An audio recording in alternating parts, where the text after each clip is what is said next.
Assalamu alaikum student, myself Mohammad Rizwan, I am your physics teacher. Today we are going to discuss first year physics new syllabus, chapter number 2, motion and force, and today our topic will be characteristics of Lorentz product. जैसे कि last lecture के अंदर हम discuss कर रहे थे कि हमारे पास प्रोडक्ट दो तरह की होती है, स्केलर प्रोडक्ट होती है और वेक्टर प्रोडक्ट। स्केलर प्रोडक्ट को हमने डिटेल से डिस्कस किया और लास्ट लेक्चर के अंदर हम डिस्कस कर रहे थे कि क्रॉस प्रोडक्ट क्या। तो उसमें हमने कहा कि जब भी दो वेक्टर्स को मल्टीप्लाई किया जाए और अगर हमारे पास प्रोडक्ट में एक वेक्टर क्वांटिटी आती है तो उस प्रोडक्ट को वेक्टर प्रोडक्ट कहते हैं। उसको मैथमेटिकली बेटा हम राइट करते हैं A cross B is equal to A की मैग्नीट्यूड बी की magnitude sine of theta and N, where AB sin theta gives the magnitude of vector while n unit vector gives the direction of product vector।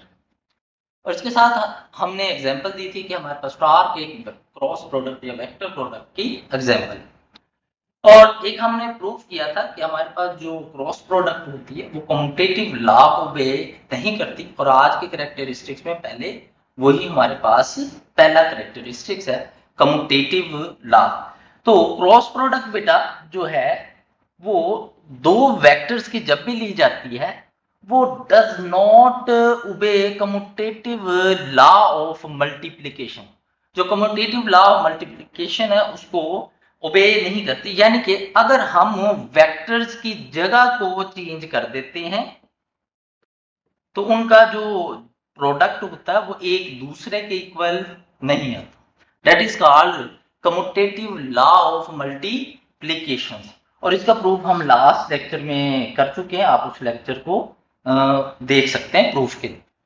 Next हमारे पास जो vector product की characteristics है वो हमारे पास है perpendicular. जब हमारे पास दो वेक्टर्स हों, let's say one vector is ए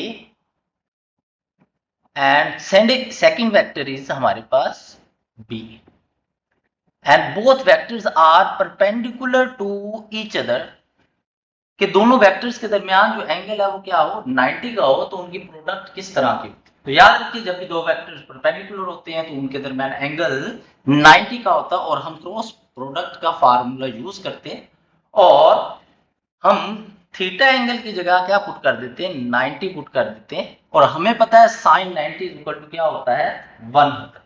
तो हमारे पास क्रॉस प्रोडक्ट दो वेक्टर्स की क्या आती है ए बी के इक्वल आती है, और इसको बेटा हम लिखते हैं कि cross product of two perpendicular vectors is maximum. जब भी दो वेक्टर्स परपेंडिकुलर होते हैं तो उनका क्रॉस प्रोडक्ट हमेशा मैक्सिमम आता है, यानी कि अगर हम टार्क की एग्जांपल लेते हैं तो जब फोर्स और मूवमेंट आर एक दूसरे के परपेंडिकुलर होते हैं तो उस वक्त उस बॉडी के अंदर मैक्सिमम टार्क जो है वो क्या होता है प्रोड्यूस होता है, और कितना प्रोड्यूस होता है वो बराबर होता है बेटा किसके product of magnitude of two vector. जो दो वेक्टर क्रॉस मल्टीप्लाई हो रहे हैं उन वेक्टर्स की मैग्नीट्यूड के प्रोडक्ट के क्या आता है बराबर आता है। ये हमारे पास इसका दूसरा कैरेक्टरिस्टिक्स है, और इसी कैरेक्टरिस्टिक्स को अगर हम इन टर्म ऑफ यूनिट, क्योंकि वेक्टर क्वांटिटीज की मैग्नीट्यूड के साथ साथ डायरेक्शन भी होती है, तो हम यहाँ यूनिट वेक्टर के लिहाज से भी बात करें। तो याद रखिएगा जब भी हमारे पास दो वेक्टर्स हों और वो एक दूसरे के परपेंडिकुलर होते हैं तो उनके जो यूनिट वेक्टर्स होते हैं वो हमेशा डिफरेंट होते हैं, और इनको अगर हम क्रॉस प्रोडक्ट का फार्मूला यूज करते हुए सॉल्व करें तो हमारे पास आ जाता है I unit vector cross J unit vector, और यहां पर आ जाएगी हमारे पास आई की मैग्नीट्यूड जे की मैग्नीट्यूड और आगे साइन ऑफ 90, क्योंकि हमारे पास दोनों वेक्टर एक दूसरे के परपेंडिकुलर। क्योंकि वेक्टर्स की जो डायरेक्शन होती है हमने पढ़ा है राइट हैंड रूल से कि it is always perpendicular to plane of rotation.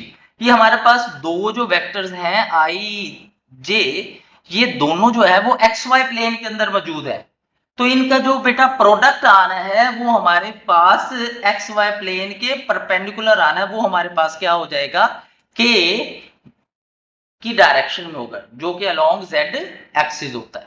ठीक है, तो इसी वजह से हमारे पास ये जो प्रोडक्ट आएगा वो हमारे पास आएगा प्लस के क्या आएगा हमारे पास इक्वल आएगा।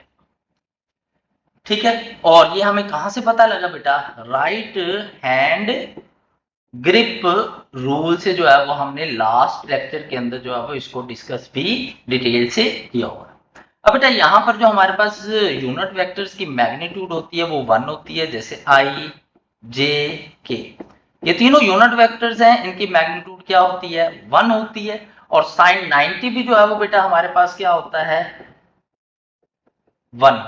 इसी वजह से I cross J equal to क्या आ जाता है प्लस के। बिल्कुल इसी तरह जब हम J एंड K का क्रॉस प्रोडक्ट लेते हैं तो वो बराबर किसके आता है बेटा I के इक्वल आता है। इसी तरह बेटा K क्रॉस I लेते हैं तो वो किसके बराबर आता है J के बराबर आता है।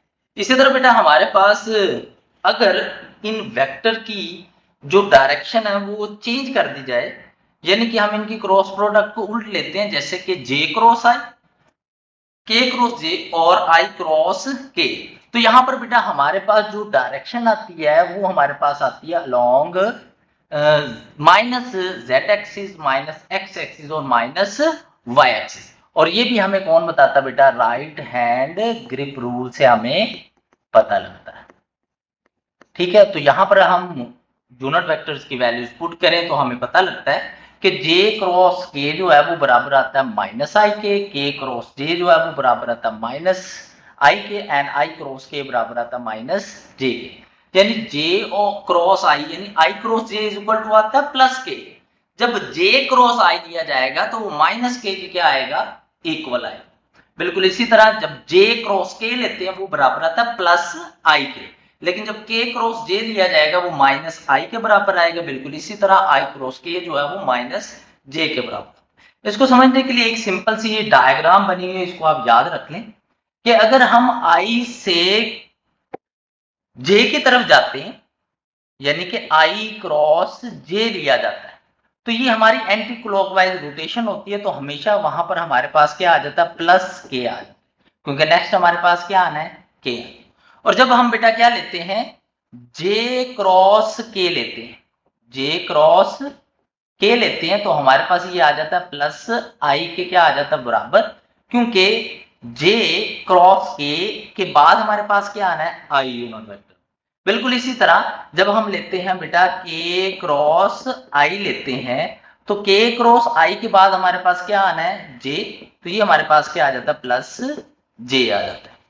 और अगर बेटा हम इसके ऑपोजिट चलते हैं, इसके हम क्या चलते हैं ऑपोजिट चलते हैं, और यहां पर बेटा हम लेते हैं I cross K, I cross K लेते हैं, I से हम कहां जाते हैं बेटा K की तरफ जाते हैं, तो बेटा वो हमारे पास आ जाता है माइनस J के बराबर। इसी तरह अगर आप K से J की तरफ जाते हैं, यानी कि K क्रॉस J लेते हैं, तो बेटा हमारे पास आ जाता है माइनस I के बराबर। और बिल्कुल इसी तरह अगर आप J से जाते हैं I की तरफ, यानी आप लेते हैं J क्रॉस I, तो वो बराबर आ जाता है माइनस K के। ठीक है, तो ये एक सिंपल सी डायग्राम है जिसे आप इनको अच्छे तरीके से याद कर सकते हैं। इंपॉर्टेंट है बेटा, एमसीक्यूज के अंदर लाजमी ये आपसे पूछे जाते हैं, तो इनको अच्छे तरीके से आपने याद करना। नेक्स्ट प्रॉपर्टी हमारे पास आ जाती है पैरेलल की। जब दो वेक्टर्स एक दूसरे के क्या हों पैरेलल, दो वेक्टर एक दूसरे के पैरेलल होने का मतलब ये है कि आपके पास एक वेक्टर ये A है और एक कोई ये दूसरा वेक्टर है वो क्या है B, और इन दोनों वेक्टर्स की डायरेक्शन जो है वो बेटा क्या है सेम है। जब दो वेक्टर्स की डायरेक्शन क्या होती है सेम होती है, तो हम कहते हैं वो दो वेक्टर जो है वो पैरेलल है, और उनके दरमियान जो एंगल होता है वो थीटा इज इक्वल टू होता है 0। और हम क्रॉस प्रोडक्ट का फार्मूला यूज करें, A cross B is equal to A की मैग्नीट्यूड B की मैग्नीट्यूड, और यहां पर बेटा हम थीटा की वैल्यू 0 क्या कर दें पुट कर दें। तो और हमें पता है साइन 0 0 के बराबर होता है, तो हमारे पास क्रॉस प्रोडक्ट जो है वो 0 के क्या आ जाती है बराबर आ जाती है। तो इससे हमें पता लगा कि जब भी दो वेक्टर्स का क्रॉस प्रोडक्ट लिया जाता है वो हमेशा 0 के क्या आता है, बराबर आता है। यहां हम कहते हैं कि cross product of two parallel vectors is minimum. यानी अगर अगेन हम टॉर्क की एग्जांपल लें, जब बेटा मूवमेंट आर्म और फोर्स दोनों एक दूसरे के पैरेलल होते हैं तो बॉडी के अंदर कोई टॉर्क प्रोड्यूस नहीं होता। प्रीवियस बुक के अंदर एक्सरसाइज का चैप्टर नंबर 2 का लास्ट क्वेश्चन यही था, कहना body rotate about its centre of gravity, तो उसका जवाब यही था क्योंकि जो फोर्स होती है और मूवमेंट आर्म होती है उनके दरमियान एंगल जो है वो 0 का होता है। Force line of action of force, force जो है वो आपकी बेटा एक्सिस ऑफ रोटेशन से पास करते हैं, जिसकी वजह से मूवमेंट आर्म 0 होता है और हमारा टार क्या आ जाता है, 0 आ जाता है। नेक्स्ट हमारे पास बेटा इन टर्म ऑफ यूनिट वेक्टर, इसको हम देखेंगे। तो जब भी बेटा हमारे पास दो पैरेलल वेक्टर्स होते हैं तो उनके यूनिट वेक्टर हमेशा जो है वो क्या होते हैं, सेम होते हैं। तो आई क्रॉस आई अगर हम इसको सॉल्व करें तो ये हमारे पास आ जाते हैं बेटा आई की मैग्नीट्यूड और साइन ऑफ 0 आ जाता है, और साइन 0 0 होता है और ये 1 मैग्नीट्यूड और ये 0, ये सब मिलकर इसको क्या कर देते हैं, 0 कर देते हैं। तो इसका मतलब जब भी आप दो पैरेलल यूनिट वेक्टर्स को की क्रॉस प्रोडक्ट लेते हैं तो वो हमेशा 0 के बराबर होते हैं, यानी वो भी क्या आती है, मिनिमम। ये हमारे पास तीसरा कैरेक्टरिस्टिक था क्रॉस प्रोडक्ट। नेक्स्ट हमारे पास इसका फोर्थ कैरेक्टरिस्टिक है जो हमारे पास है सेल्फ प्रोडक्ट। बेटा जब भी कोई वेक्टर अपने साथ ही जो है वो मल्टीप्लाई होता है तो उस वक्त जो उसकी प्रोडक्ट होती है उसको हम क्या कहते हैं, सेल्फ प्रोडक्ट कहते हैं। जैसे कि ये हमारे पास बेटा क्या है, एक वेक्टर है ए और यहां पर बेटा हम दूसरा वेक्टर लें, वो भी बिल्कुल क्या हो बेटा, ए ही हो, यानी कि दोनों बिल्कुल क्या हो, एक जैसे वेक्टर्स हो जिनकी मैग्नीट्यूड भी सेम है, जिनकी डायरेक्शन भी क्या है, सेम। जब वो आपस में मल्टीप्लाई होते हैं और वो क्रॉस मल्टीप्लाई करते हैं, ठीक है, तो उस प्रोडक्ट को हम क्या कहते हैं, सेल्फ प्रोडक्ट कहते हैं। और उस वक्त इन दोनों वेक्टर के दरमियान एंगल यहां पर भी क्या होता है, 0 होता है। और जब हम इसके फार्मूले में पुट करते हैं, सेम वेक्टर्स को मल्टीप्लाई करते हैं, तो हमारे पास उसका भी जवाब क्या आता है बेटा, 0 आता है। यहां पर हमारे पास इसका जवाब जो है वो क्या आएगा बेटा, नल वेक्टर आएगा, क्योंकि जब भी वेक्टर वेक्टर से मल्टीप्लाई आए तो हमें वेक्टर ही जवाब मिलता है, या हम 0 इसको नहीं कह सकते। जैसे कि बेटा यहां पर भी हमारे पास जो है वो क्या जवाब आएगा, नल वेक्टर जो है वो यहां पर हमें क्या मिलेगा, जवाब मिलेगा, हमें 0 जवाब नहीं मिलता होता। ठीक है, ये लास्ट एमसीक्यूज के तौर पर भी आया था, इसको अच्छे तरीके से आपने बेटा जहन में रखना है।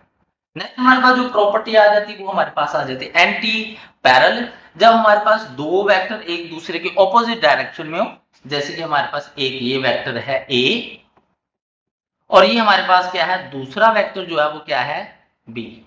दोनों वेक्टर एक दूसरे के ऑपोजिट डायरेक्शन में है तो इन दोनों के दरमियान जो एंगल होगा वो क्या होगा, 180 का। तो हम कहेंगे ये दो वेक्टर्स एक दूसरे के एंटी पैरेलल है और इनके दरमियान जो एंगल होता है वो 180 के क्या होता है, बराबर। और हम जब इसकी क्रॉस प्रोडक्ट लेते हैं थीटा की जगह क्या पुट करेंगे, 180, और साइन 180 बेटा -1 के इक्वल होता है, इसलिए हमारी जो प्रोडक्ट है वो हमारे पास आती है a cross b is equal to -ab के बराबर। ये हमारे पास क्रॉस प्रोडक्ट का तीसरा कैरेक्टरिस्टिक। बिल्कुल इसी तरह हमारे पास इसका 6th कैरेक्टरिस्टिक आता है। 6th कैरेक्टरिस्टिक जो हमारे पास है वो है एरिया ऑफ पैरेललोग्राम। जो दो वेक्टर्स की क्रॉस प्रोडक्ट होती है बेटा वो हमेशा पैरेललोग्राम के एरिया की क्या आती है, बराबर आती है। लिखा भी हुआ है, ये नीचे डायग्राम में एक पैरेललोग्राम ली गई है जिसकी 4 साइड्स हैं और उसकी ये वाली जो साइड है बेटा इसको हम कहते हैं बेस, और ये वाली जो साइड है इसको हम क्या कहते हैं, हाइट कहते हैं, हाइट ऑफ पैरेललोग्राम। हम सपोज कर लेते हैं हमारे पास एक वेक्टर ए जो है वो क्या अलोंग दी बेस है और जो बी वेक्टर है वो इसकी दूसरी साइड है। ठीक है, जब भी हमारे पास कोई वेक्टर हो और वो किसी एंगल पर हो तो हम उसको उसके कंपोनेंट में डिवाइड कर देते हैं, हमने रेजोल्यूशन ऑफ वेक्टर्स में पढ़ा। तो यहाँ पर जब हम इस बी वेक्टर को इसके कंपोनेंट में डिवाइड करते हैं तो हमारे पास ये परपेंडिकुलर कंपोनेंट आ जाता है जो कि बी वाई, ये बी साइन थीटा के क्या आता है, इक्वल आता है। तो हमारे पास जो एरिया ऑफ पैरेललोग्राम का फार्मूला वो हमारे पास होता है base multiply by height.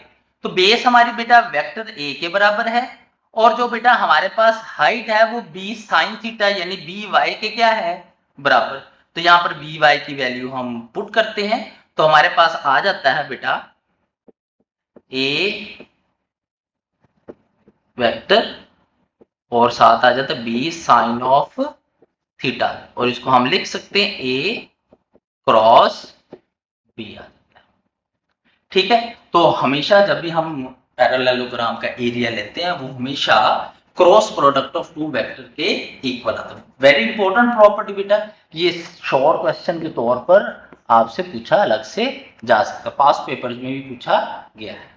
Last property है बेटा हमारे पास in term of rectangular component, book में मौजूद नहीं है इसलिए हम इसको शॉर्टली करेंगे, प्रीवियस बुक के अंदर ये मौजूद था। तो हमारे पास दो वेक्टर्स हमने सपोज कर लिए, एक हमने ले लिया ए और दूसरा क्या ले लिया बी और इनको in terms of its three rectangular component हमने राइट कर।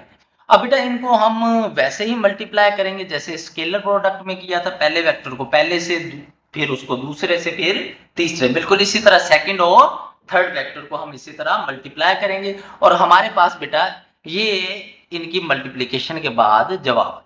अब यहाँ पर बेटा हम क्रॉस प्रोडक्ट की प्रॉपर्टी यूज करेंगे कि अगर हमारे पास सिमिलर यूनिट वेक्टर्स होंगे तो उस वक्त हमारे पास जो जवाब है वो जीरो के क्या आता है इक्वल आता है। ठीक है, और अगर हमारे पास आई क्रॉस जे है, जे क्रॉस के है और के क्रॉस आई, तो इसका जवाब हमारे पास आता है बेटा प्लस के, इसका जवाब आता है प्लस आई के और इसका जवाब क्या आता है प्लस जे के। और अगर हमारे ऑपोजिट डायरेक्शन में हो यानी जे क्रॉस आई तो वो आ जाता है माइनस के आ जाता है और के क्रॉस जे हो तो वो बेटा बराबर आ जाता है माइनस आई के और अगर आई क्रॉस के हो तो वो बराबर आ जाता है माइनस जे के बराबर आ जाता है। ठीक है, और हमारे पास बेटा तीन टर्म जो है वो कैंसिल हो जाएंगी, ये फर्स्ट वाली डायगोनल टर्म जो है वो हमारी जीरो हो जाएंगी और जो बाकी हमारी 6 टर्म्स बनेगी वो हमें आगे लिखनी। तो यहाँ प्लस के आएगा, यहाँ माइनस जे या माइनस के, यहाँ प्लस आई या प्लस जे और यहाँ माइनस आई आएगा। और अब बेटा सेम यूनिट वाली टर्म्स को हम इकट्ठा कर देंगे यानी आई वाली टर्म्स को हमने इकट्ठा कर दिया है। ठीक है, ये हमारे पास ए जेड बी वाई और ए वाई बी जेड को बिल्कुल इसी तरह बेटा हमने जे वाली टर्म्स को इकट्ठा कर दिया, जे वाली टर्म थी हमारी ए एक्स बी जेड और ए जेड बी एक्स, वो हमने इकट्ठी कर दिया और बिल्कुल इसी तरह हमने के वाली टर्म जो हमारे पास थी ए एक्स बी वाई और ए वाई बी एक्स को हमने क्या कर दिया है इकट्ठा कर दिया। ठीक है, और जब बेटा हम इसको मैट्रिक्स फॉर्म में लिखते हैं तो ए क्रॉस बी हमेशा इसके मैट्रिक्स के क्या आता है इक्वल आता है और जब भी इस मैट्रिक्स को हम डिटर्मिनेटिव मेथड से ओपन करते हैं ये अबव इक्वेशन के क्या आता है बराबर आता है। तो ये बेटा हमारे पास कैरेक्टरिस्टिक्स थे क्रॉस प्रोडक्ट। इंशाल्लाह नेक्स्ट टॉपिक के साथ नेक्स्ट लेक्चर में आपके सामने हाजिर होंगे। अब के लिए अल्लाह हाफिज़, शुक्रिया।